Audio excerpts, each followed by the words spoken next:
Good evening to you both. The push continues to develop a COVID-19 vaccine. A lot of money has been put into that project. The president has also repeatedly said how promising the vaccine development is and how much it will help curb the spread of coronavirus. When developed, will you get the vaccine?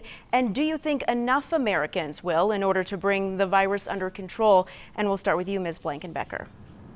Thank you. I probably won't get the vaccine. I am in the military. If the military mandates it, then I will follow the military rules and get the vaccine if it's mandated. But I believe in vaccine choice. You know, this is a rush to market vaccine, and as a healthcare provider, we give research drugs and we give well-researched medications, and this is a rush to market vaccine. When you think about this logically, you know, we've known about COVID since maybe January or February, and it's now August. So that's roughly 7 months.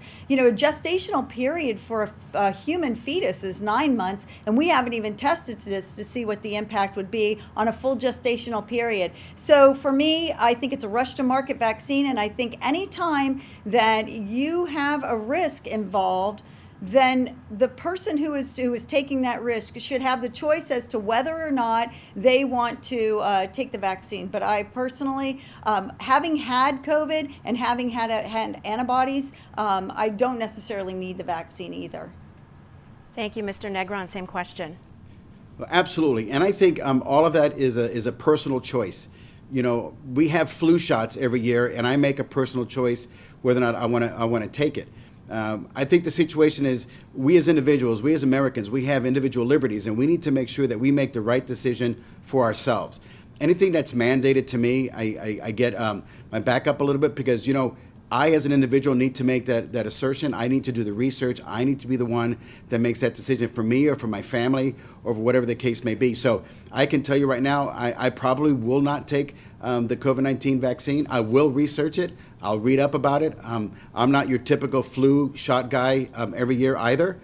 So it's just my natural pattern, but I'm not somebody that's going to go and look at a vaccine because the government tells me I have to take it. That's what I'm going to do. Just a quick follow-up to you both. Ms. Blankenbecker, if President Trump asked you to take the vaccine, would that make a difference? Well, President Trump is my commander-in-chief, and if he required it for the military, then I'd be taking the vaccine. How about you, Mr. Negron? If President Trump asked you to take the vaccine, would you? Again, I would take that under advisement, and it's still, at the end of the day, would still be my personal decision. Alrighty.